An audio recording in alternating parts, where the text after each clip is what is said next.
There you are, Skipper. Ellie Mae, you better learn Skipper some table manners or Granny ain't gonna let him eat in her kitchen. I'd a heap rather have him eating in my kitchen than that big, overgrown, lazy, good-for-nothing Leif Crick. Now, Granny, don't start on Leif again. He's gone. He's on his way back to the hill. He don't live in the hills. He lives in the gully. And it's his kind that give the hill people a bad name. He's on his way back to the gully and his daughter with him. Now, let's forget him. Granny, don't get yourself all angered up. Who's angered up? You are, because that Leif Crick tried to get you to marry his daughter. Ain't that right? Shucks, no. They's both going back home. I'm the only one that has the gumption to hold a grudge. It's a sorry thing when a poor old stove-up, wore-out, gray-haired old granny has to do all the grudge holding in the family. Well, leave go of it, Granny. Leif is gone, and you can't start a fire without you got two sticks to rub together. You calling me a stick? Start in on me. Here. Have some of this scalding hot coffee. It'll cool you down.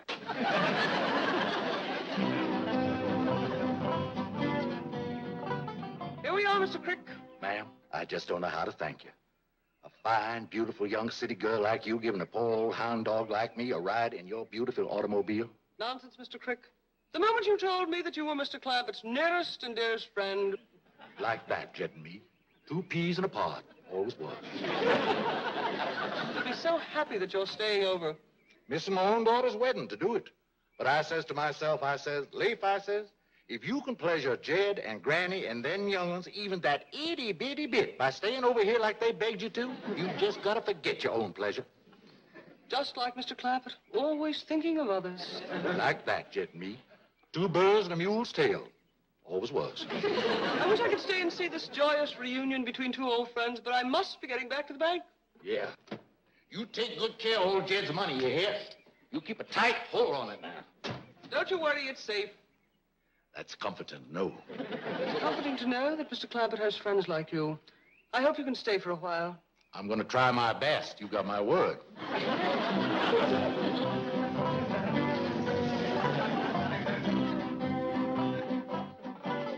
Skipper and me'll be back to help you with the dishes. Help me with the dishes, and that's what you get when you deal with those gully people. Leif Crick, yes, himself. I'll tell you, I've seen some things. That's the way. I never won nasty trash. Jethro, I reckon we gotta let Granny blow off that head of steam she built up over Leif Crick, or she's gonna be sputtering and hissing like that for weeks. I reckon it'd pleasure her a heap to cut loose and speak her mind. Granny, what do you think of Leif Crick? Why, he is the laziest, no-account varmint that ever drawed a breath. Go, Granny, go. Why, the only hard work that he ever done was to turn over in bed. He can get up in the morning with nothing to do, and by nightfall, it's only half done. That's it, Granny. Me mouth him good.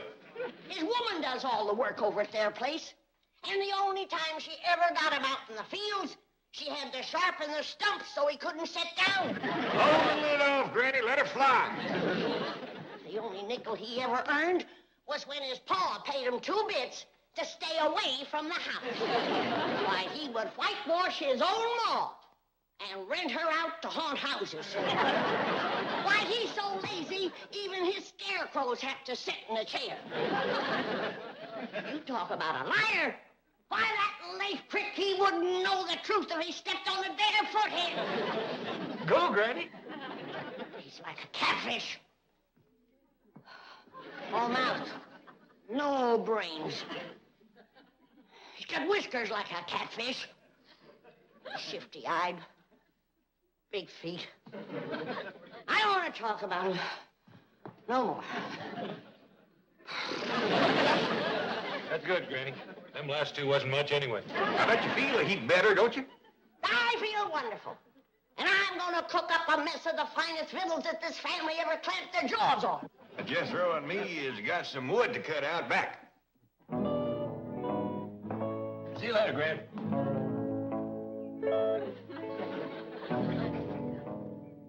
What you got there, Skipper? Mr. Crick. You speak to me, boy. That was me that spoke, Mr. Crick. Hi there, Ellie. I get to my feet, honey, only I'm so tired from walking all the way up here. I thought you went back home for Isabel's wedding. Oh, Ellie, darling, promise me you never gonna treat your pa the way that girl treated me. What did she do? Went away and left me stranded, without no car, no money, no food, all sick and starving. We got plenty of food, and Granny will doctor you back to health. No, honey. I don't want to burden nobody, but I would like to see your pa's face just one more time before I pass on to my reward. Now, maybe if you was to help me, I could get to my feet and make my way to the table. I mean, to wherever your pa is. Well, he's in the kitchen. Good. I am cooking grits and jowls. Billy boy, I am cooking grits and jowls. Charming Billy, and my victuals will be safe now that Ree is rid of Leif. He's a good-for-nothing, low-down, lazy varmint. Hello, dear sweet little old granny. He's back and drunk to boot.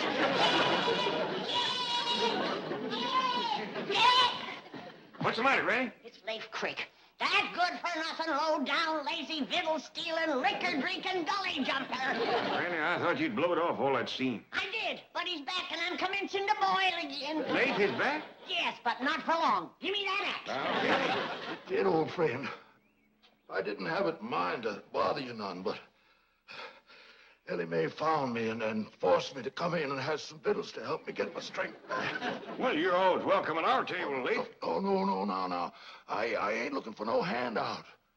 Leif Crick ain't one to be asking for charity. No, sirree. Leif Crick wants to work for what he gets. I didn't know there was two Leif Cricks. Well, ain't no call for you to work, Leif, but if it make you feel any better, here's an axe. You can help Jethro yonder cut some wood. I'd be glad to. I'd be proud to do it, but I think first I'll change into my work clothes. I wouldn't want to get my Sunday go-to-meeting suit all mussed up. Give me that axe. Now, Granny, you leave Leif be. I ain't after him, but if you're sending him out there to work, I'm going out there first and sharpen them stumps.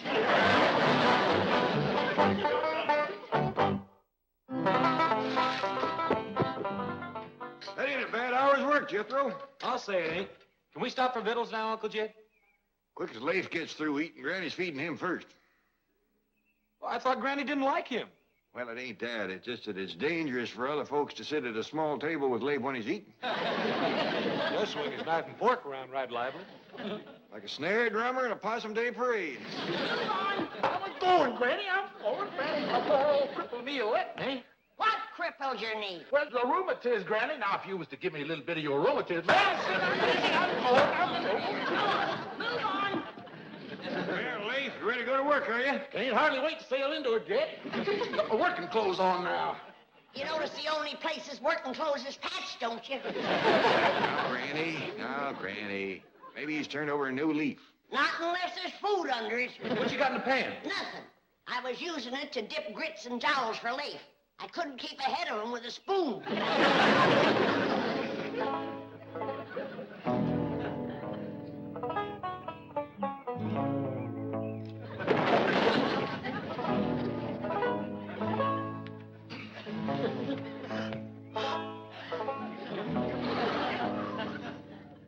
I can't believe it. I can't believe that one man could work like that. This one can. He's another Jed Clampett.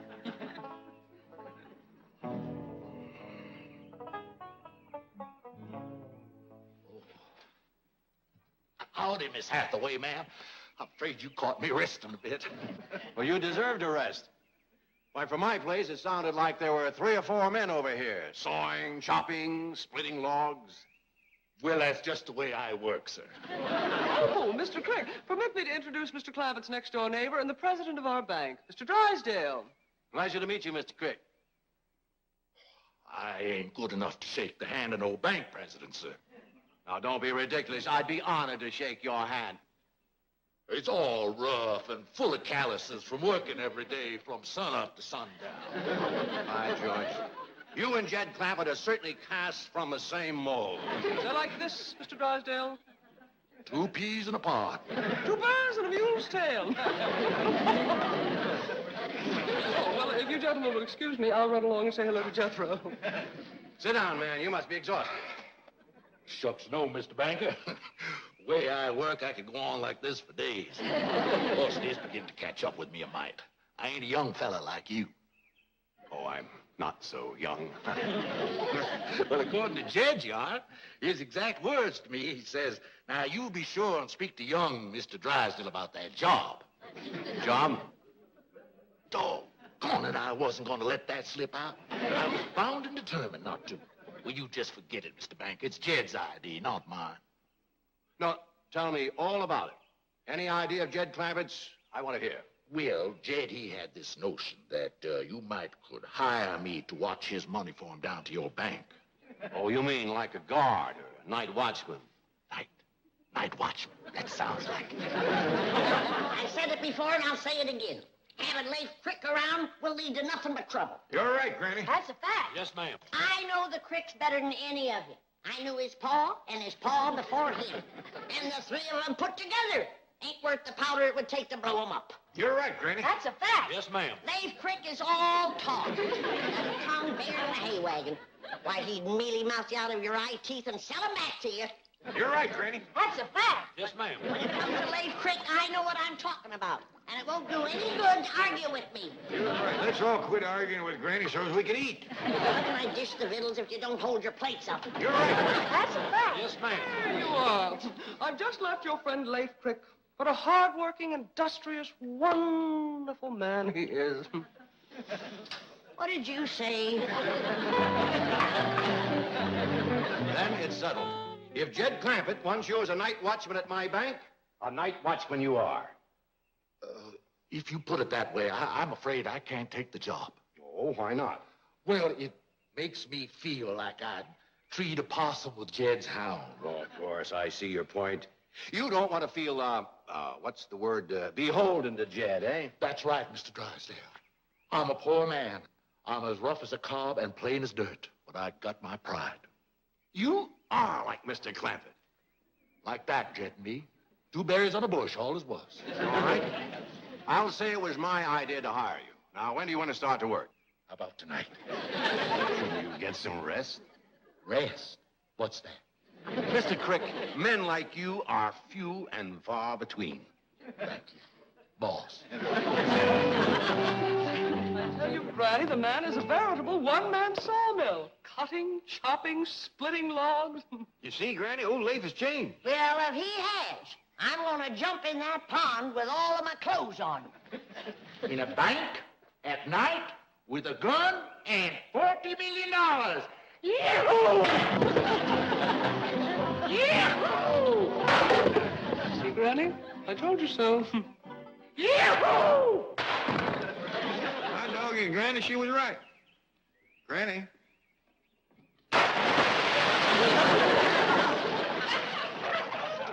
Granny always was a woman of her word.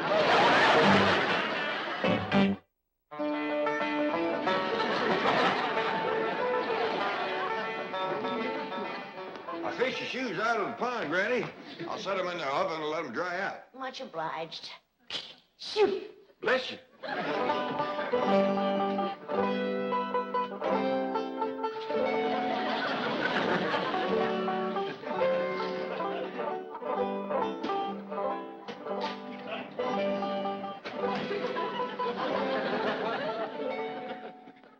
Want me to fetch you a jug of rheumatism medicine? Oh, never mind. I can't believe it. I seen it, but I can't believe it. Leif Crick swinging an axe, splitting wood. You ain't heard the best part, Granny. Old Leif done got himself a job. A job. Leif Crick? That's right. I've changed my mind. Fetch my jug.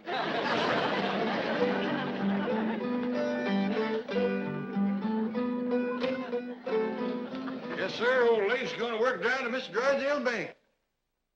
The bank where you got your money? That's right. Jed, turning a rascal loose like that in a bank is like putting a hungry fox in a hen house. Give the man a chance, Granny. Maybe it's a good thing for Leif to learn a trade. At least now folks will know what kind of work he's out of. Good. Want me to fetch your drink, Ethel? No. This calls for a cool head and warm feet. All ready to go, Mr. Crick. I sure do appreciate you carrying me to the bank, boy. Glad to do it. If I stayed here, I'd have to dig a hole under the alum tree for Granny. And that there's hard work. I mean, W-O-R-K. Granny told me never to say that word around you. Gets you to cussing. Jethro, you shouldn't do work like digging a hole. Fine, handsome boy like you. Shucks, it's no harder than cutting wood or plowing or clearing stumps. You ought to get yourself married, son. Then you wouldn't have to do woman's work. Yeah.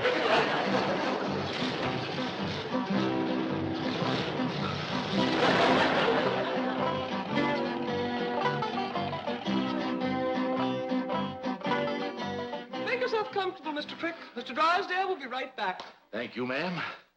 My, this must be the finest, most beautiful office in all the world. Oh, I'd hardly say that. Well, I reckon it must be you, ma'am. Pretty girl always makes a room pretty. Mr. Crick, you devil. Oh, this is where you keep old Jed's money, is it? Yes, the Commerce Bank is very proud to be the guardian of the fortune belonging to your nearest and dearest friend. Like that, Jed and me. 2 drips of dew, all as was. Well, make yourself at home. I'll just have a few words with Jethro. Fine boy, Jethro. Looking for a wife. You and him would make a mighty handsome couple.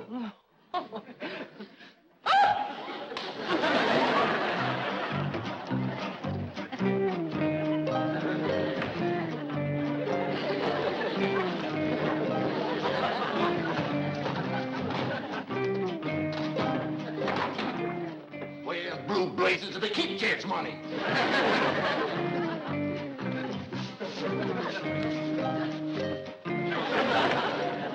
Good to see you, Jethro.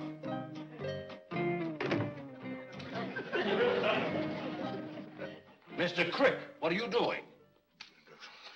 Giving thanks, Mr. Drysdale, sir. Just giving thanks for a fine, generous, upstanding young man like yourself letting a poor old razorback like me work in his fine bank looking after the money of his nearest and dearest friend. Wait, Crick. You're a good man. Jed Clampett is wealthy in more ways than one. He is? Yes. A friend like you is worth more than $1 million. Oh, I do hope to be, sir. I do hope to be. Where is that no-account, overgrown, big, lazy... Granny, I told you Leif has got a job. I'm talking about Jethro. He promised to commence to dig me a root cellar. Well, Jethro is taking Leif to work. I'm going to start the root cellar for you. One bad apple will spoil the barrel. You mark my words. That Leif is going to turn those young'uns into a no-account like yourself. Granny, Skipper and me's ready to help dig your root cellar. Ain't we, Skipper?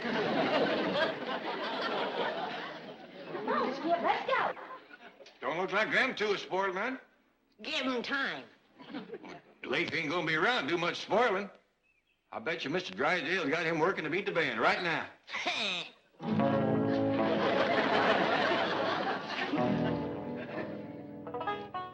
I didn't singe your whiskers, did I? No, not a bit. Suppose it's time I had it tied into one of these. Is it all for me, or do I give you half? No, I don't smoke them. Mr. Crick, would you like me to send for my barber? No. I can smoke it by myself. No, I thought you might want a shave and a haircut. My barber would be happy to come over here to my office and give you one. You mean right while I'm a-setting here? All I have to do is call him. That sure is handy. Yes, isn't it? I'll just keep that in mind if I ever should need a shave and a haircut. Yeah. Well, right now, I'm anxious to get to work. That's the kind of a man I am. I'm not much of a one for sitting around. Good. What I have in mind for night watching old Jed's money is if you was to put it into some gunny sacks, I'd set on them sacks with my shotgun across my lap. Now, then you wouldn't have to worry at all. You could just go off someplace and sleep like a baby. Mr. Crick, I'm afraid you have a slight misconception about the way we guard our money here at the bank. In the first place, Mr. Clampet's fortune isn't actually here. It ain't. No, most of it ain't. Isn't. And the money we do keep here is locked in a massive steel vault which cannot possibly be opened at night. That kind of worries me, old Jed and me being like that. Well, you can stop worrying. And Mr. Clampet knows his money is perfectly safe, and he knows he can get all he wants anytime he wants it. And is all that, huh? He doesn't even have to leave his house. Well, my, that is handy. Oh, my, look at all that daylight out there. Why, I've got time to chop old Jed another cord of wood or two before sundown. You, sir, are the hardest working man I have ever seen. Habit of a lifetime, sir. Jethro, you out there? Oh, I'm sorry, Mr. Crick. Jethro thought you were staying here. He's gone home. Oh, well, it's only 5 or 6 miles to old Jed's place. I guess I'll just run it. Good for my rheumatiz. Oh, Mr. Crick, wait just a minute. Chief, may I drive him home? Of course. Fantastic man. A human dynamo. Yes, it was quite amusing. When the Clampets first arrived, Granny insisted the entire fortune be changed into silver so it could be buried in the backyard. What did you say? Buried in the backyard? I sure do thank you. You've been a great help to me. I'll be seeing you. What a bundle of energy. It's a fine example for Jethro. There you are, Jethro. Now get out there and commence digging your granny's root cellar. But, Uncle Jed, Mr. Crick says I ain't supposed to do women's work. See what I told you? The bad apple is commencing to spoil the barrel. Jethro, you don't listen to what Mr. Crick tells you. You do what I tell you. Now get on out there. I'll join you in a minute with the shovel. Yes, sir. Here comes the wormy wine sap now. I'm gonna press my shotgun. Jethro, stop your granny. Yes, sir. But what you fixing to do, Jed? I was fixing to do a little digging out back yonder. Well, I'll do it for you. You could help if you're a mite. No, I want to do it all myself. I stopped her, Uncle Jed. Well, let's commence the digging under that big old elm out there. Doggone it, Jethro. I want to do all the digging around here.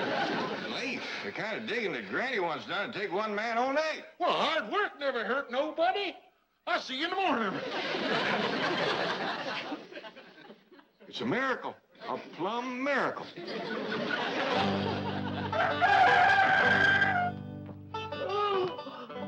I said it last night, and I'll say it again this morning.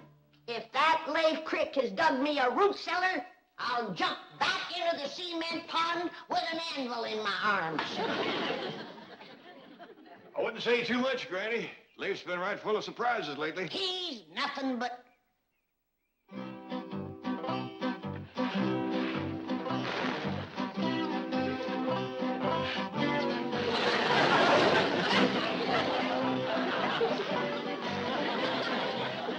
Seen enough, Granny? Yep. Fetch the anvil. We ain't got an anvil. I was counting on that. Some coffee. That's deep enough, Leif. Veer a little to the right. Thank you, Jed.